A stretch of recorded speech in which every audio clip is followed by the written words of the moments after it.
धरती उगले सोना कहानी को लाइक करें, शेयर करें। हमारे चैनल कथा कहानी को सब्सक्राइब करके बेल आइकन का बटन दबा दें। मैत्रेयपुरम राज्य पर राजा आनंद सेन राज्य करता था। उसे कृषि का शौक था। जब कभी भी शासन की जिम्मेदारियों से समय मिलता, वह अपने राज्य में खेती का निरीक्षण करता। कृषि की नई नई तकनीकों पर वह ध्यान देता और पैदावार बढ़ाने की कोशिश करता। अपने अध्ययन को लेकर वह राज्य के सभी किसानों से विचार विमर्श करता और अधिक से अधिक अन्न पैदा करने के लिए उनका उत्साह बढ़ाता। एक बार उसने एक प्रतियोगिता आयोजित करने का विचार किया, जिसमें किसानों को एक वर्ष में सर्वाधिक फसल पैदा करनी थी। संपूर्ण राज्य में प्रतियोगिता के नियम और दिए जाने वाले पारितोषिक की घोषणा की गई। किसानों को न केवल अधिक फसल पैदा करनी थी, अपितु अपने सर्वाधिक उत्पादन से सबको अपनी ओर आकृष्ट भी करना था। देश के प्रत्येक कोने से ऐसे किसानों में से सर्वोत्तम किसानों को चुना जाना था।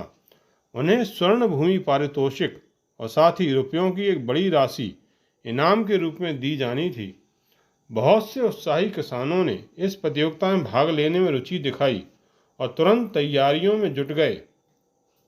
एक वर्ष बीत गया। इनाम दिए जाने का दिन नज़दीक आ रहा था। राज्य के लोग ये जानने के लिए उत्सुक थे कि कौन कौन विजेता बनेंगे। घोषणा के दिन सभा का खचाखच भर गया। राजा के संकेत पर प्रधानमंत्री मेनाक ने खड़े होकर कहा, मैं समस्त किसानों का स्वागत करता हूँ। हमारे श्रीमंत महाराज को किसानों के मित्र के रूप में जाना जाता है और ऐसा ही है। इस प्रतियोगिता ने आप लोगों में जो उत्साह भर दिया है वह स्पष्ट झलक रहा है। इस एक वर्ष में किसानों में से अनेक किसानों ने अपने आप को खेती को समर्पित कर दिया। अपने बच्चों की तरह अपने खेतों की देखभाल की और अत्यधिक अन्न उपजाया। परंतु क्योंकि इनाम थोड़े ही हैं, अतः हमने केवल 4 विजेता चुने हैं। शेष किसान भाइयों को भी निराश होने की जरूरत नहीं है। हमारे महाराज ने अब से हर वर्ष यह प्रतियोगिता रखने का निर्णय किया है। मुझे आशा है कि आप इसी प्रकार लगातार उत्साह और अनुशासन का प्रदर्शन करेंगे और इस प्रतियोगिता को एक आदर्श के रूप में प्रस्तुत करेंगे, जिसका अन्य देश भी अनुसरण करें। और अपनी जगह पर बैठ गया। फिर राजा ने सभा को संबोधित किया, यह एक अच्छा लक्षण है कि आप सबने इस प्रतियोगिता में रुचि ली। मुझे आशा है कि इस प्रतियोगिता को जारी रखने का मेरा निर्णय अधिकाधिक लोगों को कृषि को व्यवसाय के रूप में अपनाने के लिए प्रोत्साहित करेगा। मैं स्वयं विजयी लोगों के नाम घोषित करूंगा और उनके द्वारा अर्जित फसल का विवरण प्रस्तुत करूंगा, क्योंकि यह मेरा अत्यंत प्रिय विषय है।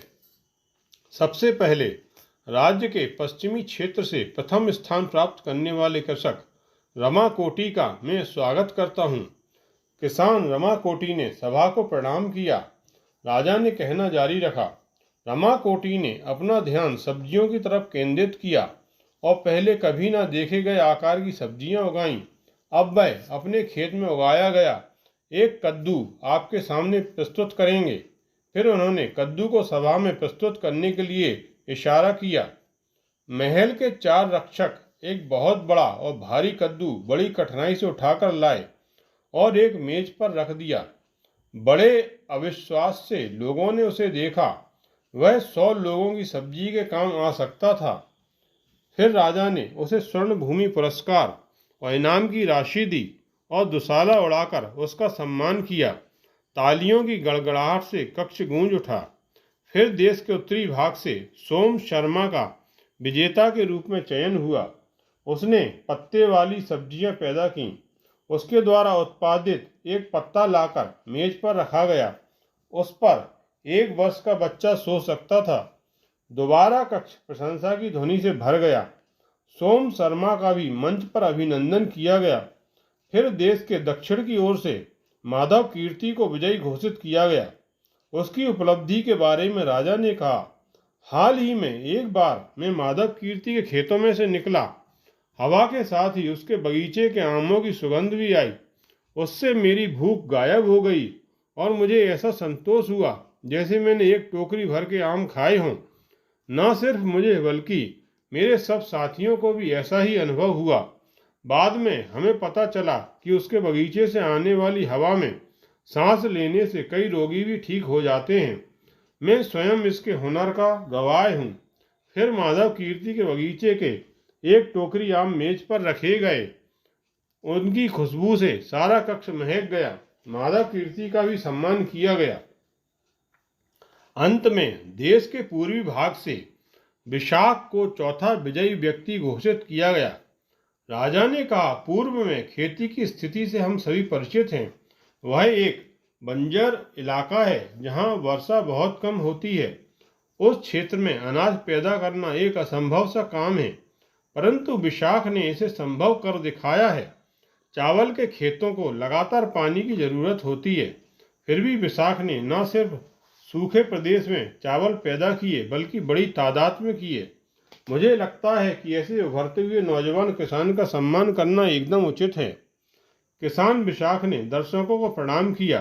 तुरंत भीड़ में से एक व्यक्ति खड़ा हो गया। उसका नाम भैरवनाथ था। उसने कहा, महाराज, आपकी आज्ञा हो तो मैं एक बात पर सभा का ध्यान आकृष्ट करना चाहूंगा। आनंद सेन ने अपना सिर हिलाया। भैरव, एक राजा की यह जिम्मेदारी है कि वह अपनी प्रजा की राय का सम्मान करे। कहो, तुम क्या कहना चाहते हो?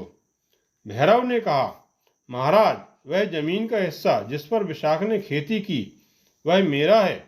उसने मुझसे उसे 2 साल के पट्टे पर लिया था। मेरी जमीन के उपजाऊ होने की वजह से ही वह इतनी अधिक पैदावार कर सका। इसलिए तर्क संगत रूप से यह सफलता मेरी है, क्योंकि वह जमीन मेरी है। पट्टे पर जमीन लेने वाले विशाख को इनाम देना क्या अनुचित नहीं है?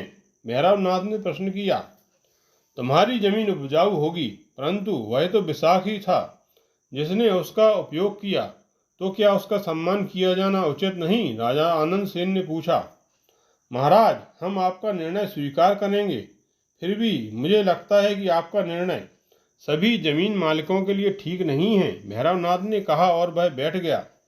राजा आनंद सेन ने कुछ देर तक विचार किया, फिर अपने प्रधानमंत्री से विचार विमर्श करके कहा, भैरव, तुमने जो कुछ कहा उसमें दम है। स्वर्ण भूमि पुरस्कार पाने के असली हकदार तुम ही हो, फिर भी इनाम की रकम विशाख को दी जाएगी। भैरवनाथ खड़ा होकर खुशी खुशी बोला, मुझे हृदय से आपका निर्णय स्वीकार है। यही नहीं, आपके इनाम की रकम में मैं अपनी तरफ से 50,000 स्वर्ण मुद्राएं और मिलाऊंगा। विशाख ने ऐसा कोई संकेत नहीं दिया कि उसे राजा का निर्णय बुरा लगा। उसने सहर्ष इनाम की राशि ले ली, लेकिन लोगों को उस पर दया और भैरवनाथ पर क्रोध आया। भैरवनाथ की समस्या उसके अहम की थी। उसे इस बात से ईर्ष्या हो रही थी कि उसकी जमीन का उपयोग करके कोई और अपनी पहचान बना रहा था।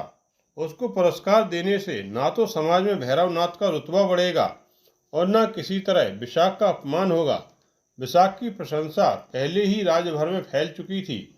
इसके लिए उसे किसी सम्मान की आवश्यकता नहीं थी, जबकि भैरवनाथ के अहम को संतुष्ट कर देने से भविष्य में होने वाली समस्याओं पर विराम लग जाता।